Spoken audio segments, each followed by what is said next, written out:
Ya. Listo. Hermanos, buenas tardes. Buenas tardes. Voy a hablar un poco de la misión y los desafíos y logros de las iglesias quechuas en Cusco. Bueno, todo el trabajo que hemos hecho en Cusco ha empezado con un grupo de personas de quechuas que ayudó ILB a poder tener una organización donde ellos podrían ayudar a gente quechua que puede ir a los quechuas a poder ayudarlos en las iglesias rurales, ya que para la ciudad, para las iglesias de la ciudad, en la ciudad tenemos mucha ayuda, estudios y todo, pero los quechuas no. Como decíamos muchos, ¿no? La mayoría de los indígenas somos orales y no tenemos muchos manuales o cosas escritas, ¿no? que uno pueda leerlo y poder aprender más. Entonces, y en ahí, ¿no? en la organización que yo estoy ayudando casi 9 años, tenemos, ¿no? la plena convicción de que el pueblo quechua tiene un propósito muy especial en el perfecto plan de Dios, como todas las culturas indígenas, ¿no? que tenemos, que todos hemos sido creados a la imagen del Señor y cada uno de nosotros tenemos, ¿no? un llamado, un mandato que cumplir para poder servir al Señor. Y algo, ¿no? que tal vez siempre han escuchado de Cusco es de los incas. Y se habla mucho de ellos, cómo estos hombres han podido hacer tantas cosas increíbles, cosas, por ejemplo, no sé si conocen Machu Picchu o Sacsayhuamán, son estructuras muy impresionantes, y siempre nos hemos preguntado, nuestros ancestros que han sido los incas, cómo estos hombres han hecho tantas cosas, tantas maravillas, y ahora los descendientes no podemos hacer algo así, pero para sobresalir en el evangelio y todo eso, ¿no? Y se dice que en la cultura inca, bueno, los quechuas ya no soy ahora, éramos politeístas, teníamos muchos dioses, el agua, la lluvia, la tierra, la Pachamama, o sea, cada cosa tenía su propio dios y que tenías que dar ofrendas para que tú puedas complacer. Si no tenías lluvia, pagas a la Pachamama y tiene que llover. Para que produzca bien tu chakra, haces un pago, un rito y produce la chakra. Para que tus animales se reproduzcan más, igual le pagas a la Pachamama, en el corral mismo donde están los animales, hacen muchos ritos. Entonces, para que tus animales se reproduzcan. Entonces, cada cosa tiene como una deidad, un dios. Entonces, a pesar de eso, los incas creían en un dios desconocido y le llamaban Huiracocha. Entonces, cuenta la historia que para ellos su dios era el principal, el sol. Entonces, cuenta la historia que un día el líder de los incas estaba mirando al dios sol y de pronto ve una nube que pasa y lo tapa al sol. Entonces el líder inca dice, ¿cómo es posible que a mi Dios tan poderoso una nubecita tan simple lo puede opacar? Debe haber alguien superior a este Dios que tengo. Entonces por eso le llamaba el Huiracocha, en español sería el Señor. Entonces era el Dios no conocido.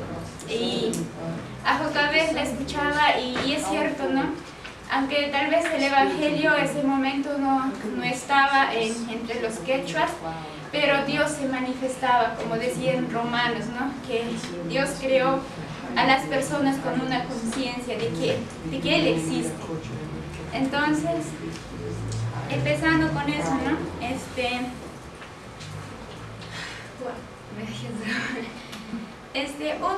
Uno de los logros muy sorprendentes en las iglesias quechuas es que vas al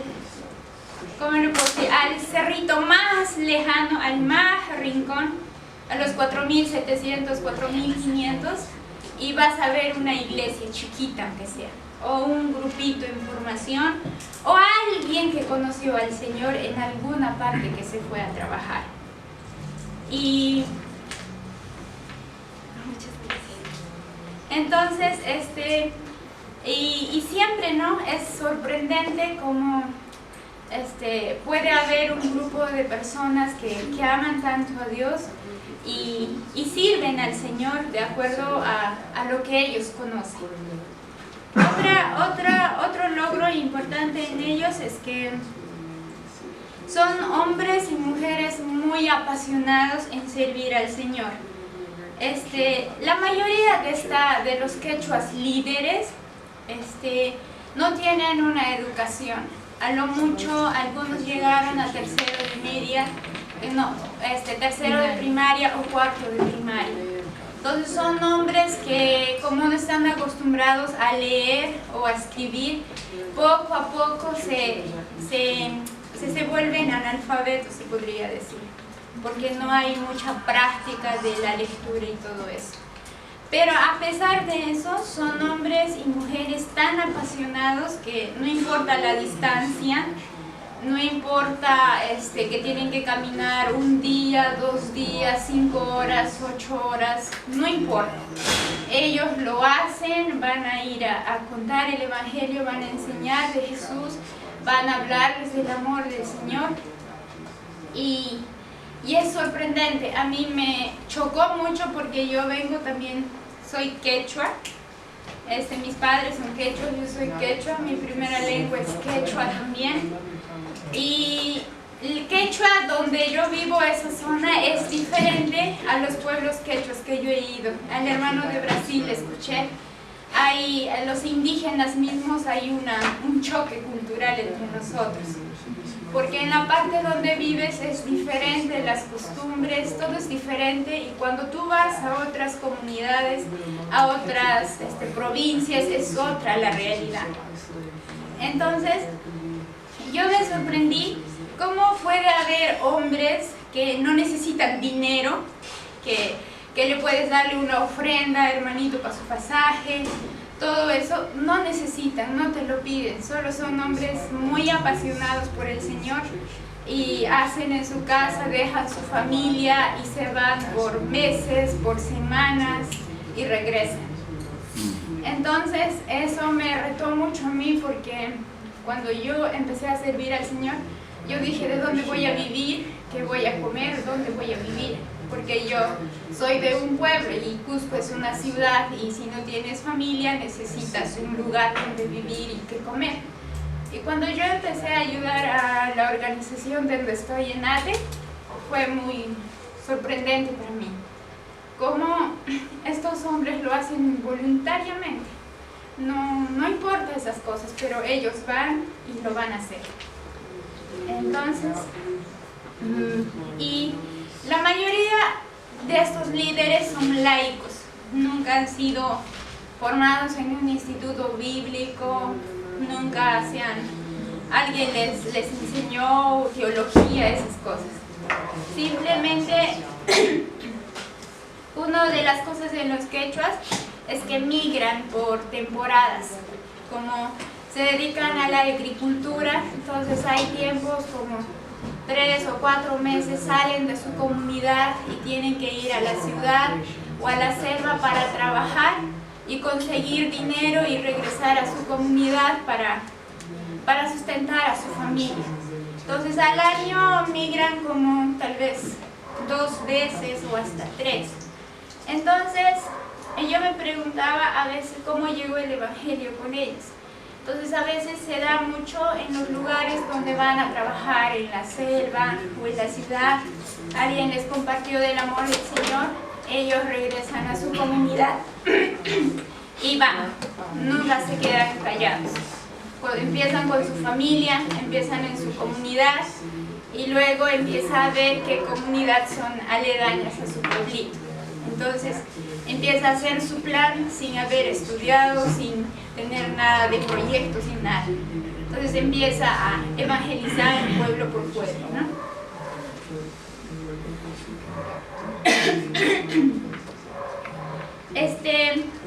Últimamente en los quechuas estamos viendo un gran número de líderes mujeres. Generalmente eran varones. Y en los quechuas de Cusco antiguamente las mujeres no estudiaban. Por ejemplo, mi madre es analfabeta, mi padre estudió hasta quinto de primaria.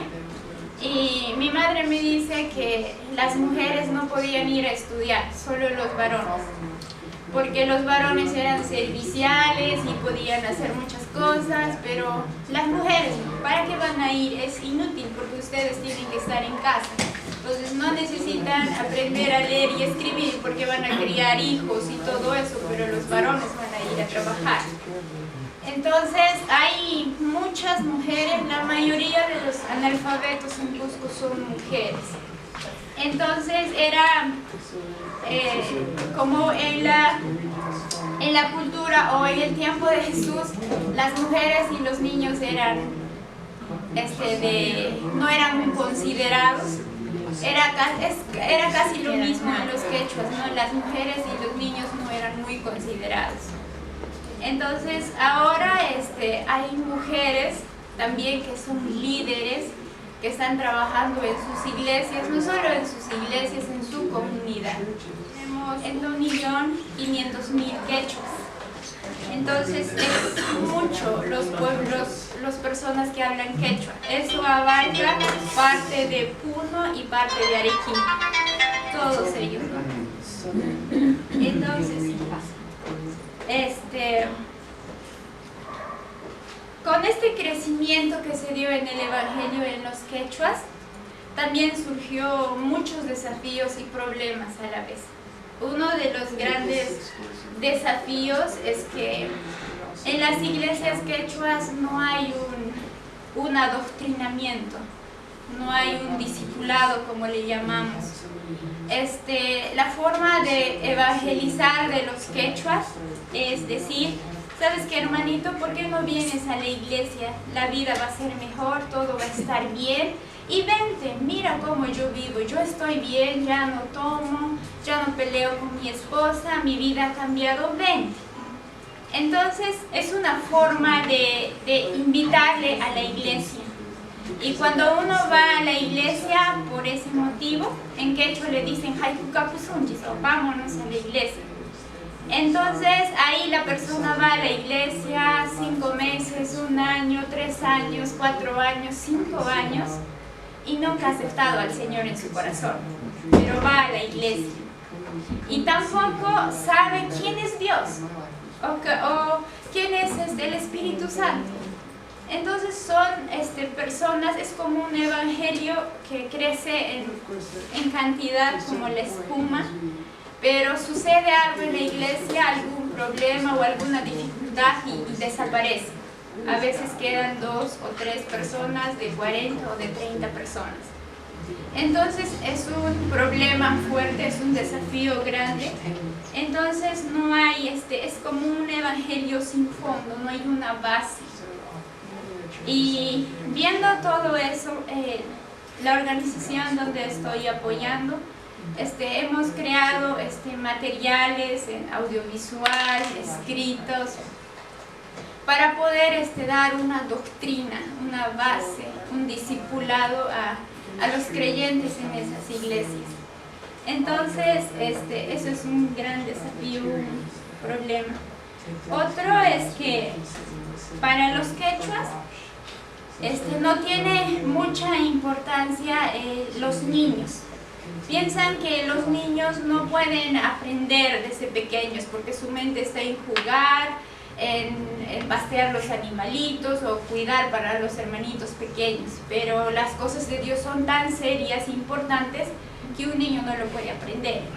Y los jóvenes de alguna forma están incluidos porque los jóvenes nada lo toman en serio, todo es juego para ellos, chiste. Entonces las cosas de Dios son bien serias, entonces no se les puede decir todavía a ellos. Que crezcan un poco más adultos, son más formales y le decimos el evangelio. Entonces es un poco duro cuando nosotros empezamos a entrar a ayudar a las iglesias, es como hablarles a los líderes, conversar con los líderes y explicarles que la palabra del Señor no dice así, que la palabra del Señor es para los niños, para los jóvenes, para los adultos, para todos. Entonces, de acuerdo a la intervención que tenemos o ayudamos a los quechuas, tratamos de implementar el área de niños, de jóvenes, el trabajo con las mujeres y todo eso, ¿no? Y ellos mismos aprenden a que las mujeres, los niños, los adolescentes deben de tener espacios donde ellos puedan ser atendidos para poder conocer al Señor.